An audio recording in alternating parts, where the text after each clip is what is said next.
Cool. Maybe send him a quick text just to alert him that the show started. He's in a different time zone, so maybe off base there. But he had communicated this morning he wanted to share some of the results of his work, and maybe had a question or two. So welcome everybody. Delighted that you're here. Relighted that you're here. Surrounded, ensconced, connected with light. And yesterday I got some feedback on rereading, and it's interesting how in order to build the brain cells, sometimes things need to be reinforced. And some of what I read, Jeannie was saying that today is, what, Jeannie, day 41? 41, and Peter is with us, meeting. Oh, okay. Well, then let's hold that thought and see what Peter has to share. Hey, sir, how do you be? Welcome. Michael. Hey, loud and clear. Gotcha. Okay, good. Yes, again, thank you for your work. I'm reading your Kaboris Codex, the Enlightenment book. Right. And I find that to be, well, enlightening. I did want to back to that section, if you go back to that section on the eye is the lamp of the soul, that is perception when it is filled with light, is the guide for our earthly lives. That's the whole idea of enlightenment, is to bring perception into alignment so that instead of bringing darkness to our experiences, past unresolved issues, we bring only light to our experiences through perception, and that becomes the springboard into experiencing our human lives as it's designed to be experienced, and experiencing the actuality of the creation rather than just our perceptions about it. I believe so delighted that it's impacting you. I just wish it would happen in less than 24 hours. Maybe it can. Oh yeah, like if we just had a pill, right? Yeah, that would be it. No, I wanted to share a story that might help audience, but really it's a question within myself for you. So the brief side of it is my ex-wife died, not the mother of my daughter, and my daughter hid all the truth from me.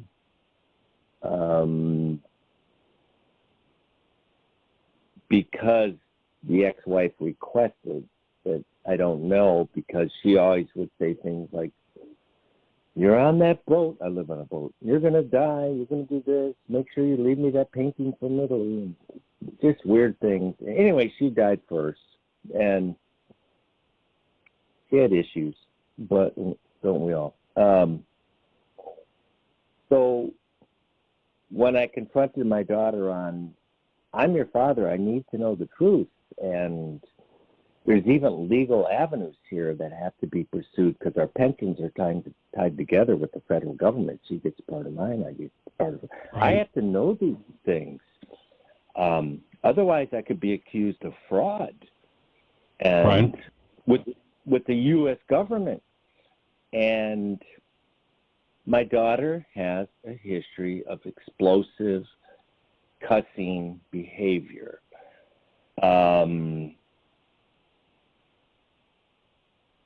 She will just lash out irrationally, so to speak, and whether it's a text or a voice, and a lot of cuss words, which I'm not going to say on your beautiful show, but good. So I started researching on YouTube. Are other people going through this? And there's millions of fathers that with Generation Millennial, Generation Z, due to indoctrination in the colleges, and even high school, a lot of young females believe that their fathers are useless and stupid, and they have the right to disrespect them and cuss them out. So in her last text, she's a lawyer now. Of course, I paid for a lot of this college. But and I was very nurturing, and I was a good dad. So let me throw a thought in. Let me throw a thought in here, and remember that there are two places we can live. One is the place of responsibility and ownership of what's happening in our lives, and the other is as members of the one world universal religion of blame, where it's somebody else's fault. And my offering is that the child's set for life, the child's mindset for life, comes in the first 5 years of their lives. It isn't done by a college or a government or there are occasions where a brainwash, an actual cult can be engaged in and do that. But the set for that mind has to come in those very earliest years. Okay, that's enlightening, because I divorced her mother who gave birth to her, who, I'm not going to go into that scenario, but I was only married 5 years. I divorced the mother when my daughter was 3. Right. So that would create some pretty severe impacts on a girl of 3 who's just developing relationship with dad, and the trauma of that would definitely create a mindset that without forgiveness would be pretty tough for any person to work through, male or female. Well, now I'm blaming myself. Well, okay, great. So there's your next worksheet. So now remember that if you're a member of the one world universal religion of blame and it doesn't work to blame everybody else, then the next object of attention is blaming self. And that's a power person dynamic. That might be a place to dig out the power person worksheet and look at how your power person, how did it feel when your power person blamed you? And notice that you're a good stand-in for them. And that's all just stuff that needs to be forgiven. So the power person dynamic. Sure. Power person dynamic. 3 things occur, and it's usually an interaction between a parent and a child, though not always. It can be any interaction where these 3 dynamics that I'm going to describe occur. I remember working with a man a few years ago. He had been in a store that was being robbed, and one of the robbers held a gun to his head. And power person dynamic, bang, was just right there. This guy was in his 70s. So it isn't necessarily, but usually it's between a parent and a child. And 3 things occur in the child's life for that power person dynamic to be literally an energy pattern installed in the mind. 1, the power person has more power over the child than the child does. 2, the power person is not functioning as a human being, is not functioning as love. And 3, the child perceives the circumstance as survival. When those 3 things occur in the child's life or anyone's life, literally, when you think of our body-mind unit being an energy device, the veil opens, the barrier opens. This energy field is now a wide open, absorbing sponge, and every energy in the environment, whether the energy is spoken or not, doesn't matter. The power person who's enraged that never says a word, the child in this state is still living on the plane of vibration, absorbs all of that rage. That dynamic, having been installed in that child's mind, will control that person's behavior for the rest of their lives. And there will only be 3 behaviors possible for that person for the rest of their lives until they confront and uninstall, remove, or forgive this dynamic. And the 3 behaviors depend which behavior is active. There's a thing in the mind we call the automatic decision system, and the level of stress one is under determines which behavior is brought into activity. When there's little or no stress, and I'll just invite everybody who's listening to think about your life, when there's little or no stress, what the automatic decision kicks people into is doing whatever it is that they did to get along with their power person. When stress starts to build, the automatic decision system kicks into another gear, and now this person does whatever it is they did to resist and survive with their power person. So let's say the child is Mr. or Ms. Nice Guy. Nice kid, they grow up, everybody, nice guy, nice gal, wonderful, great person. And so in their normal, everyday life, when stress is low, they're Mr. or Ms. Nice Guy. You meet this Mr. or Ms. Nice Guy or nice gal, whether you're the opposite, the guy or the gal in the relationship, and you've been together for, years maybe, and you've never seen them under the next level of stress. The next level of stress, all of a sudden, and this often happens, say, for instance, when a child comes along in a marriage, there's a whole other level of stress. Nothing bad about that. Stress is a wonderful thing. You just have to know how it's created and how to manage it properly so that it supports life function. But what happens in a relationship is now that the next level of stress is reached, and now this person is behaving according to what they did to resist and survive with their power person. So now maybe instead of Mr. or Ms. Nice Guy, it's Mr. or Ms. Snarky. And person in relationship with them turns around and goes, wait a minute, we've been together for 3 years. What the hell happened to you? You're Ms. Nice Guy. What happened? Stress is up. All of a sudden, they're now doing the behaviors they did to resist and survive with their power person, Mr. or Ms. Snarky. It's like, I never saw this Snarky. Why has your personality changed? And then, when the next level of stress occurs, which usually follows shortly after that conversation we just had, the automatic decision system kicks into the third level of stress when one is ultra stressed, and that person now will do whatever their power person did to them that they hated the most. And they'll say the honeymoon is over. Well, that's exactly what happened with my It daughter. runs the world. Yeah. And notice that under the stress of goals not being met with your daughter, and I offer that we can't blame the school or anybody else, and so my question would be, and this would be another piece, your next piece of work would be, how did it feel? Because you automatically went into, with the stress of that, you automatically went into self-blame. So how did it feel when your power person blamed you? Because that would be your next level of power person behavior, probably. Yes. So just to understand my daughter, when things are going smooth, it's, oh, Dad, I love you, and yep, nicey nice. And then the one level of stress, and the day that, she said, you can't come to my wedding. I don't want to see you ever again. That just occurred, and she was on the day of moving from one house.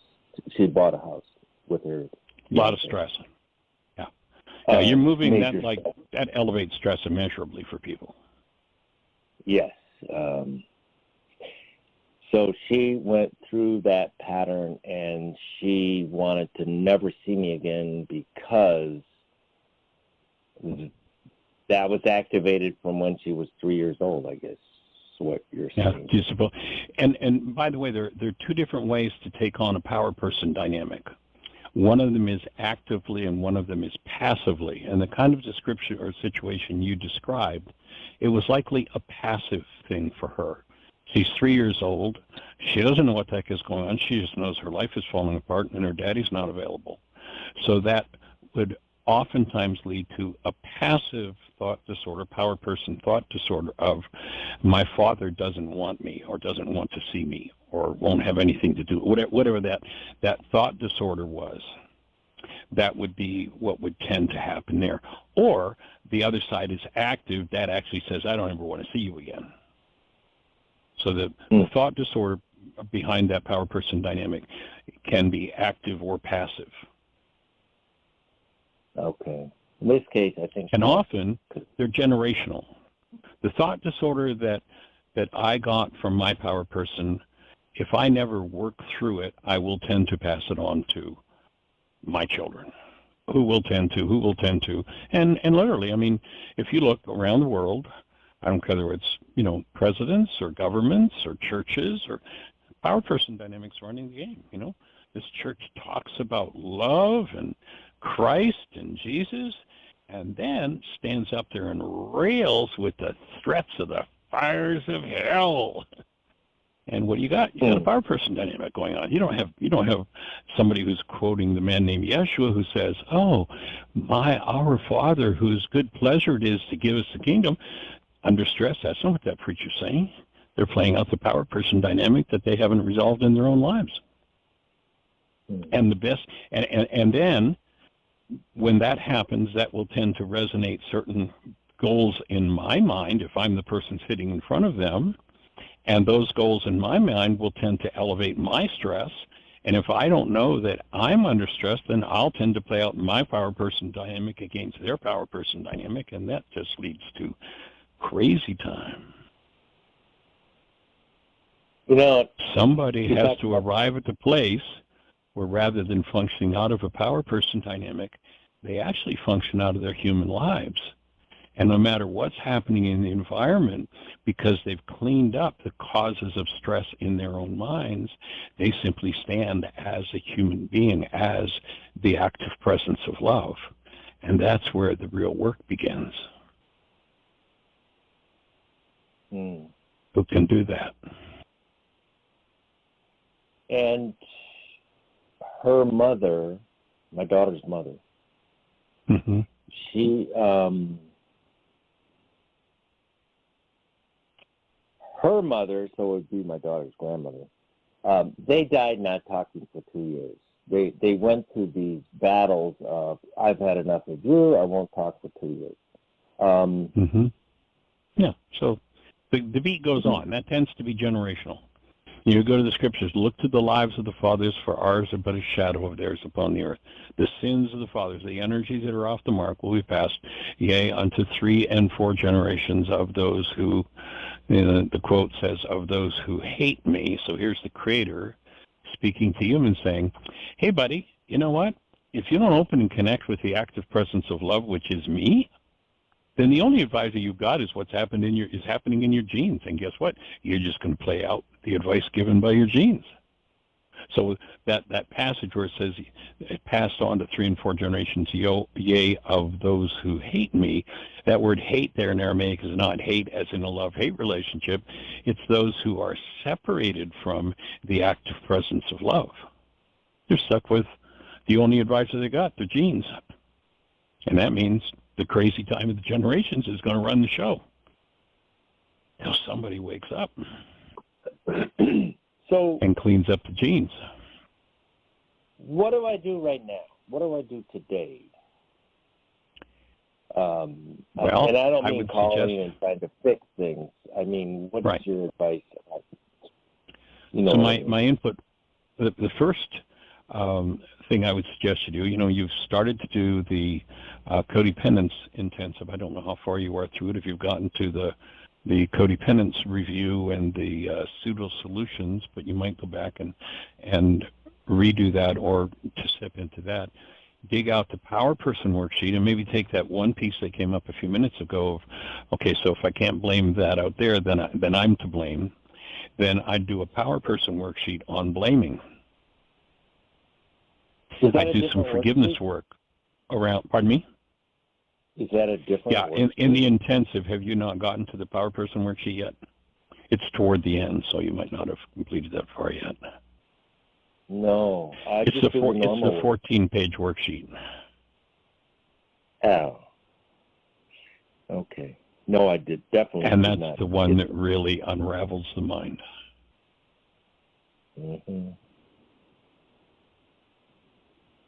So some worksheets around that, and then, I don't know if you've done the communication aspect of it, but you might look at the responsibility communication tool in the videos, go through that, and initiate or start to work on a responsibility communication letter using those responsibility communication tools to communicate with your daughter. And so you might start and do that in writing to start with. And if you want to, send me a copy of whatever you write, I'll be glad to feed back where there might still be some projection or there might be some pointers to some work that needs to be done before you send it. And it is one of the most powerful tools, in terms of practical use over the last, I've been doing the communication, did you hear what I think I said, workshop for about 32 or 33 years. And over the years, it is one of the most it creates one of the most powerful healing spaces, the tools. Mm-hmm. When it comes to an interaction with another person. All right. Well, thank you, Dr. Rice. I have my work to do, right. And you described it, and thank you for that. And I'll give somebody else time. How are you doing? What's happening with your breath right now? I stopped breathing. So one of the first things I'll invite you to do is just to tap in and be present with your breath and watch where in your body you are robbing it of breath. Because we rob the body of breath in the places where we store the energetic patterns we don't want to deal with. Oh. It's literally the way what the ancients called the veil of the temple. And they said the veil of the temple must be rent in twain. The veil of the temple is the barrier between the subconscious and the unconscious mind. It's built by holding the breath. It's opened by restoring the breath. So it's perfect that you texted me that you're planning to do the still point breathing this weekend, because that will be a perfect place to open some space in yourself. But I'd put that together with the responsibility communication, the forgiveness tool, and the power person dynamic. Okay. And breathe and just watch. I mean, literally, if you think of, your computer, maybe you've got 3 different hard drives in your computer, and you store these files on this drive, and you store those files on those. And like I know I've got one computer that I keep all of my programs on, and that's the only thing stored on that one. And then I have a separate drive for my data. So if you think of your body, you watch the average person when they're starting to deal with and starting to speak about their trauma, and they're in the middle of a thought, and I'll say, well, what's happening with your breath? They'll say, well, I was holding it, I was thinking. And my best understanding of that is I have a part of my hard drive from the neck up where all the information that I've already acknowledged is safe is stored. And everything that's not safe for me to look at is stored from the neck down. So when I'm in a situation where something's resonating, that which is not safe for me to look at directly is only safe to me to look at when I'm projecting it into my brain's perception of others. Then I hold my breath, and I'm searching in the safe part of the database from the neck up, shutting down everything in the dissociated part of the database that I and my generations haven't dealt with. When I begin to consciously, purposely restore my breath to those places that I've shut down, then I can start to access those things which I and maybe nobody in 20 generations have looked at or dealt with consciously. And I get to clean them up. And that's why there's no magic pill, and that's why it's not going to happen yesterday. Oh, I'll be finished this in a week. No, you won't. Oh, well, a year, right? No. 5? Nah. 10? No. I'll offer from where I sit, Peter. I've been developing this work for better than a half a century now. And some of the most important and the deepest work that I've done personally in terms of my own personal process has happened in the last 2 or 3 years. Yeah, I've known you for 33 years. Yeah. Yeah. So, wow. You don't end these generational patterns in one sitting. Now, of course, the more willing one is, that's an accelerator of the energy. If you go back into the Aramaic, when they talked about people who don't want to deal with things, they would describe that person as being trapped in Satan. Satan not being some dude with a red suit, a tail, and a pitchfork, but in Aramaic, Satan means the resistor, one who misleads. And you talk to the average person about how they're responsible for this conflict or that in their lives, and what will do? They'll hold their breath, and they'll say, no, wait a minute, you don't understand, not me. There's the resistor, and now they've got a whole story about whoever they're blaming for it. The whole definition of Satan is right there, and it revolves around cutting oneself off from the breath.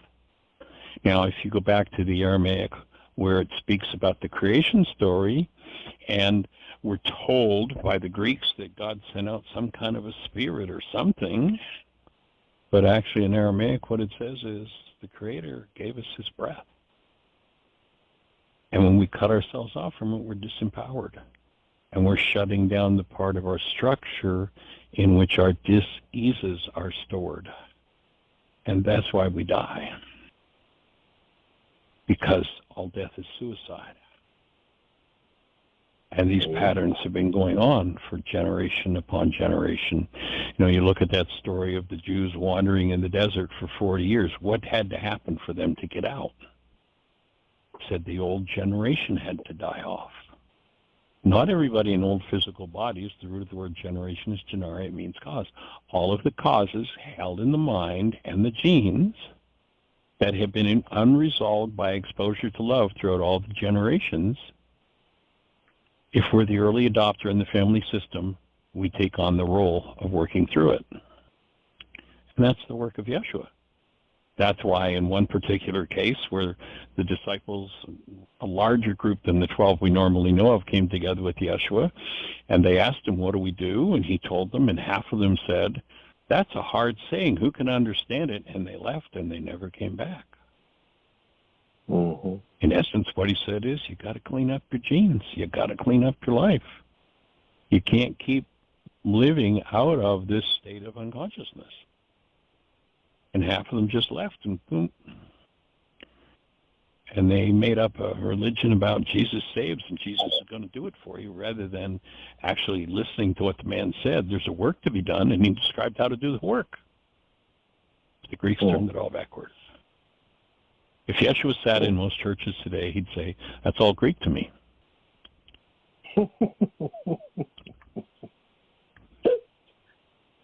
That's funny. I was talking to someone yesterday and talking about the Aramaic and Yeshua, and they were very, very convincing and absolute in their statement. And they said that when Jesus taught, now here's this Aramaic man in the Middle East who's teaching in small towns in the Middle East, and they said he read from the Septuagint, which is the Greek translation of the Old Testament. That's what Yeshua was doing.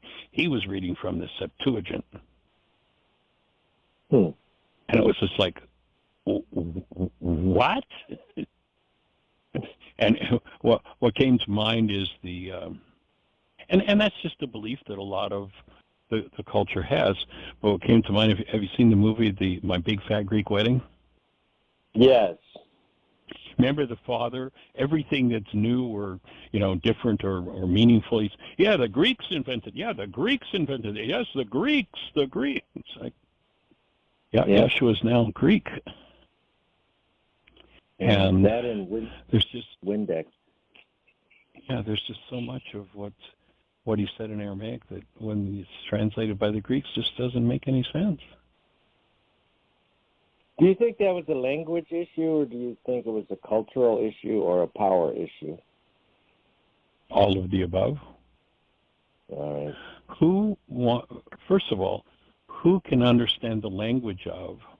You've got to go in and clean up your own mind, and you've got to quit being a member of the one world universal religion of blame that has got somebody else to blame for everything that's going on inside of you. I mean, who's got a language for that? Oh, nobody wants to do it, first of all. Maybe that's why the language didn't exist. I don't know. That's it exactly. Well, and if you haven't done it, I mean, let's say you go back to the Aramaic. I don't know if you were on the show when we were doing some of the introduction to the Enlightenment book, but one of the things that the scholars noted was that each one of them had to reduce the wisdom of Yeshua to their own level of understanding. And the scholars, in doing this translation work, admitted that. Like, we're reducing this to our level of understanding, and that's why it took a whole team of scholars of the Aramaic to move in the direction of what do these words actually mean, rather than what's my reduced understanding, what fires in my brain cells. You're talking about the Khabouris Codex? Yeah. Mm-hmm. That's why there's a team of people that did this. Okay. Exactly. Yeah. Wow. And then, the last 43 or so years that I've been involved directly with the Khabouris and with the, publishing the Enlightenment book, what we've done is work to understand how to bring it into practical use for someone who isn't going to spend 10 or 20 or 30 years of their lives understanding it or building the brain cells for it. So distilling it down to the tools. Here's the how-to, and that's one of the main pieces that's missing from the Greek translations is the how-to. Yes.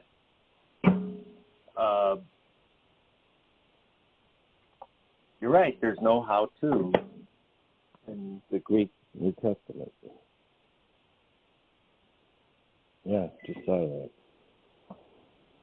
So there's a work to be done, and we're here to hold the space and support you in it. Can I hire somebody else to do my work? Just kidding. You could give it a shot. Hey, it is. If you want to throw your money away, I could probably find somebody who'd be happy to do it for you. No. I remember one guy that wanted to become the world champion weightlifter, and he paid somebody to go into the gym every day and work out for him.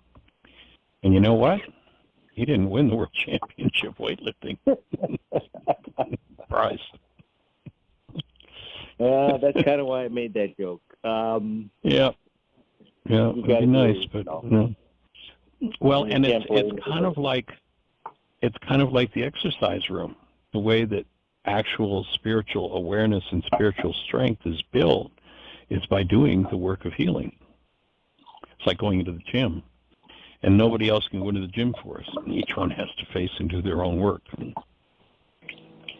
Yeah, I know. Somebody can support us, somebody can shortcut us with the tools, but everybody's got to ultimately do their own work. Yeah. Well, the worksheets I have done have been great. I had another dinner with my son, which was excellent. Sweet. And you remember we did the worksheet, or I did the worksheets about that issue a couple of months ago. Yep. So Powerful. They work. I'm positive about that. But thank you, Michael. I'll just hang on here and listen. Maybe there's some other callers. I've invited some other people, friends of mine. One guy's name is Seamus. He's a young person I met here in San Diego, but extremely interested. And he's one of the people I'm going to give the book Enlightenment to. Cool. It's in the mail. It's on its way to you. A couple of copies. Oh, thank you so much. And, all right. And well, I'll be on the radio listening. All right. Have a blessed one. Thank you. Okay. Take care. Bye-bye. And that's a great idea. What Peter did is he bought some extra books that he's handing out to some friends. So if anybody, that's a way to support us, and it also gets the work out into other people's hands. So Miss Jeannie, do we have anybody else on the phone queue? Awesome. Let's say hello. Okay, it's 954. You are on the air. Who do we have? Hello. Hi. Well, hey there, 954. Barry? Yes. Well, hey there, young man. How are you? I'm happy. I'm feeling peaceful. And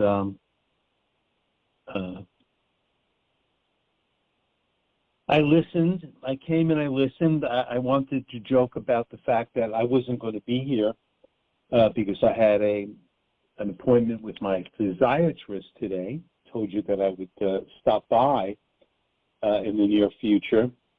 And there's been more than one time where in my using for wisdom, a form of divination, where I was guided, that I needed, to have transformation, kind of like, death followed by rebirth type of experience in the recent past a couple of times. And I've been kind of doing my best to maintain the balance that I'm in living. And as I was listening, to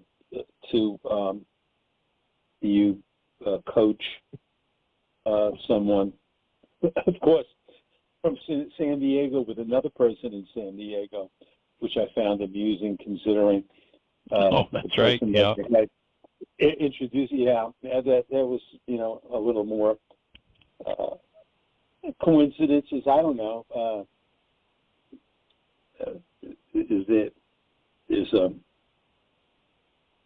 In my mind comes out, no coincidences, only God incidences. But what I came to say and then ask is, I've had kind of consistency for some time of lessons that, just as you were saying, some of your deepest work was done over the last 3 years. I've just seen me grow slowly over a period of time, and to maintain some kind of healthy balance where I look at things like, and I kind of reflect on my own personal spiritual growth, soul evolution. So in periods of my life, especially from the point where I stopped using substances to be able to control how I was feeling, and then lost control. Right. And so that's now decades.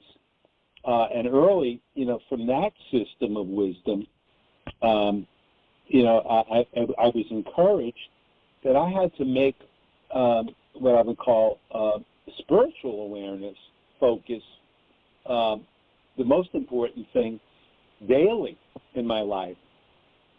Yeah. And while I certainly had no choice to at least this is my languaging, to undo or to rebuild or to create new neural networks, connections in my brain, so that something would happen and I wouldn't go to the love affair that I had with a substance, and be able to, and have. So the word slowly over a period of time, it was what I was trying to get out, that I've just seen that happen, and then to find balance between, in living, so that, I do now little of, what I studied. I'm going to say maybe the first 20 years of my recovery had a lot to do with integrating, the teachings that you offer to the teachings that I was learning in this other form, to all of the other schools of wisdom, that I've had. And in the moment, I'll focus on one thing, because it was said yesterday, and then I heard you talk about today in terms of the resistor, and I get confused. Am I resisting? Am I resisting feeling, sensing, knowing, spiritual sighting? What the good orderly direction of my understanding is saying to me? Remember. Yes, sir. Remember that confusion is one of the steps in clarifying the mind.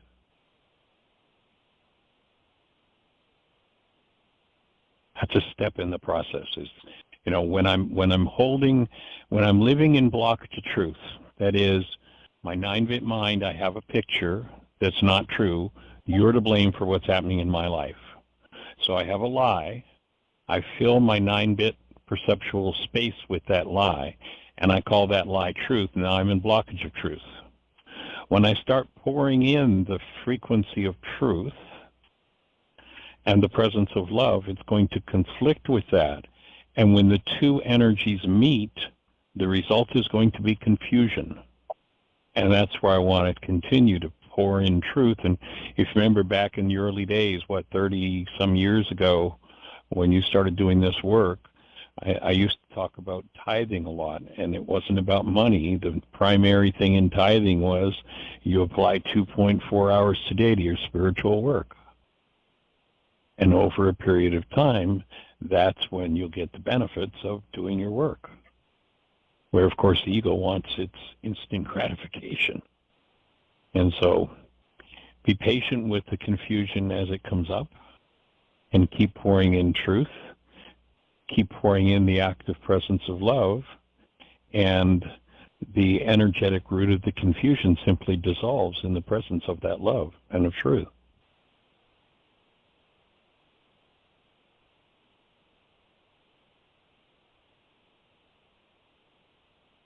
I hear the words. It's part of the 77 times 70, clearly.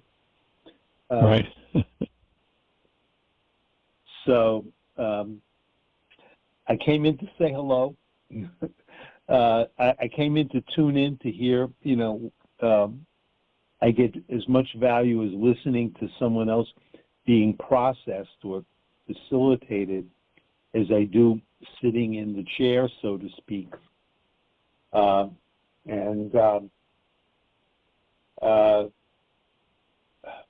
feel love in my heart. I have good practice of not being, there was a workshop, I'm forgetting whose residence we were doing it in, sometime in the last decade, and I recall a conversation about buttons or wires, or I'm forgetting the languaging that was used. I think I've done well to disconnect those things that are unlike love, the triggers, and it's not just with the teaching methods that you provided. It's the fact that I get the sharpening of my skills on a regular basis because I continue to do and bring to the 12-step process the tools that you offered in the past. In fact, I make a difference in that arena now as a result of having that and being able to speak both languages. One of the things that's happened is that, so maybe we can process a little. So there are moments of now where I'm sitting, believe that I'm feeling the sadness of my parents' relationship. Of having been, again, you mentioned the first 5 years. Before I went to, kindergarten, on my 5th birthday, before I went to kindergarten, I was home alone with a woman who was predominantly sad because she was stuck in a relationship, or perceived that she was stuck, or was reliving, the mores of what people did, in the 1950s or 40s. Right. Yeah. Mm-hmm. And there's a corresponding component to my father's sadness, in that he had a woman who stopped loving him probably well before I was born, and so I find myself on a daily basis, multiple times during the day, where I feel that sadness, and then the impulse is to go in the refrigerator and medicate myself with food. So, Right. that being said, do we have a mind shift or something else you want to say before the hour is up? Sure. Yes. Yeah. So here's where I'd go with that, Barry, is first of all, remember that the definition in this work of denial. When I think or speak as though something outside of me is the cause of what's moving inside of me, I'm in denial. Denial means that the truth of what's going on inside of me, I have to hide from myself, and in so doing, I instruct my mind to fabricate a construct that puts the cause of what I'm experiencing outside of me. And we call that dissociation. And the picture that my mind presents, where I take my sadness and I put it into that picture of, in this case, mom or dad or both, I now take that sadness and I put it into my brain's image of them, and I see a picture of them holding sadness. So now I really believe that that projection is true, and now I've successfully put the cause of my sadness outside of me. My offering would be that you want to let go of that whole false construct. You're not sad. You're not feeling sadness because of your mom and how you perceived her to be stuck in the relationship, or dad and how you perceived him to be stuck in the relationship. You're sad because there's sadness in you. There's a thought disorder that reflects his sadness.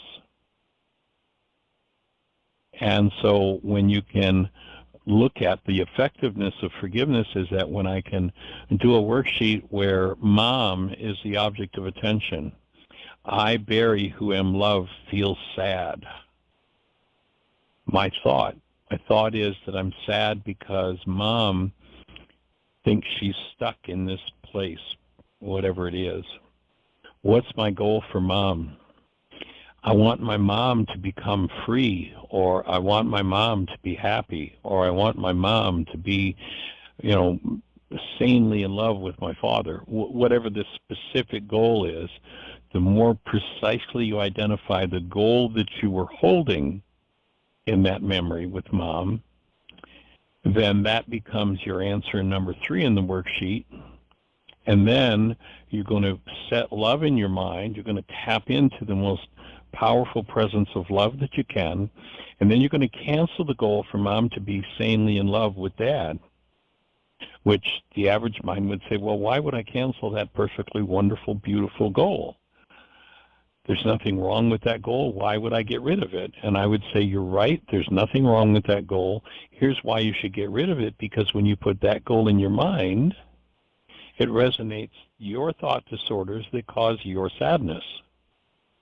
And when you cancel that goal, the construct of your mind that shows you that your sadness is about mom will collapse. And when it collapses, it will collapse into the thought disorder that's at the root of that construct in your mind. And when you bring that underlying unconscious thought disorder forward in the presence of love, by exposure, just like water evaporates when it's exposed to the sun, that thought disorder will begin to dissolve and be forgiven, be removed. And then you turn around and you do the next worksheet and the next one and the next one, which might be all of those different goals you held for mom, and then you turn to dad and the thought disorder. I, Barry, who am love, feel sad. My dad, my mom stopped loving him before I was even born. What's my goal for dad? Well, there might be 10 different ones involved in that, and each one that you cancel, remembering that the word forgive is shebag, it means to cancel. I cancel the goals, not because they're bad goals, not because there's anything wrong with them, not because I don't want them to be achieved. I do. I still want that goal to be achieved for dad.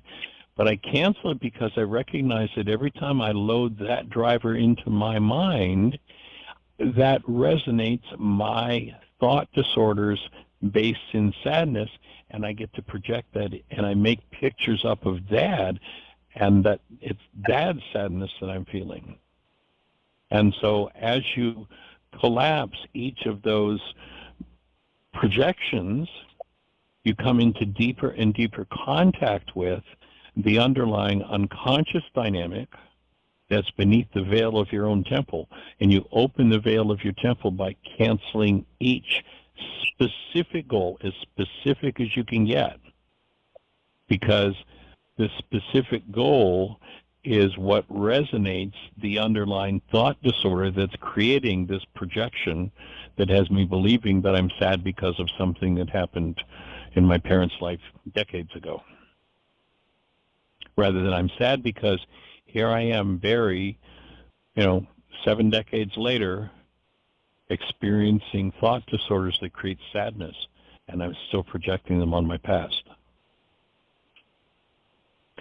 When I can bring them forward, the literal underlying thought disorders, which are oftentimes genetic, and bring them forward in the presence of love, then they dissolve, and I'm freed of it. I've ended the projection cycle.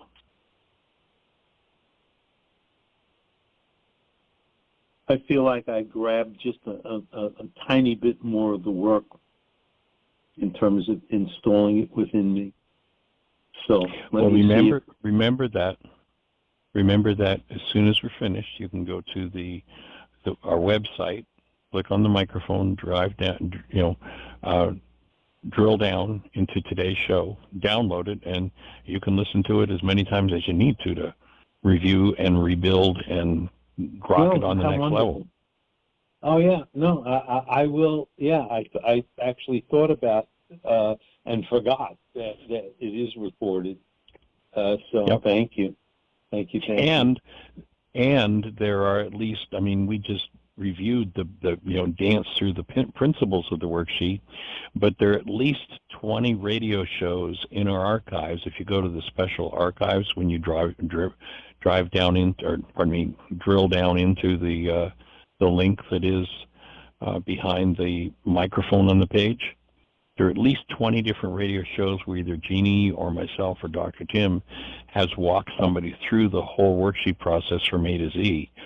With as many years as you've got behind you in the work, now would probably be a wonderful time to set aside the time and listen to each of those, and each one, you've got the brain cells already built. It'll tie together a whole different level of understanding of what forgiveness means and how it works.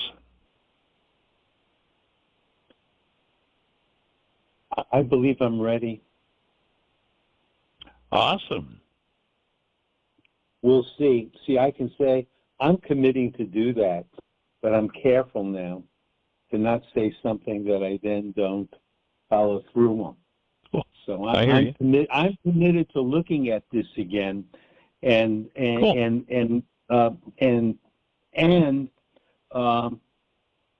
use your number when I'm stalled, when I'm becoming a resistor. And maybe don't use the number when you're stalled.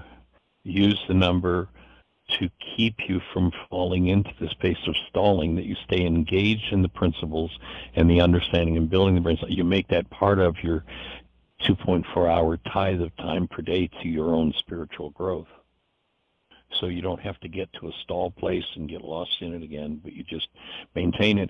The other thing I might put out there this weekend, we do, I don't know if you know this or not, but we do a monthly Mind Shifters and Still Point Breathing Club via Zoom, and it's this weekend.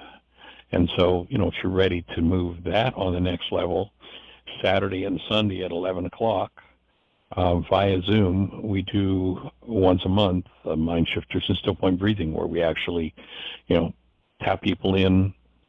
You get a mind shifter, you work on it. 11 o'clock, we come together on Zoom. There's a conversation about the mind shifters, the principles, where are we going. You go through a Still Point Breathing process. You select another mind shifter at the end of the session on Saturday. You work on it between Saturday and Sunday. Then at 11 o'clock on Sunday morning, we come back together again via Zoom and do some processing around that and whatever comes next. So if that's appropriate, that might be, another step to move things in the direction. Thank you. I am committed on Saturday mornings elsewhere. Is Right. attending just on Sunday an option? No. No, the still point, the actual still I point understand. process happens Yeah, on I Saturday, and without that, Sunday wouldn't, Yeah. Okay, Michael. Thank you so much Cool. for all you do and Awesome, how my you friend. be. Love you. Namaste. All right, well, forever. lots of love and blessings. Glad to be holding the space. And thanks, everybody, for joining us. Please create the best year yet of your eternal life.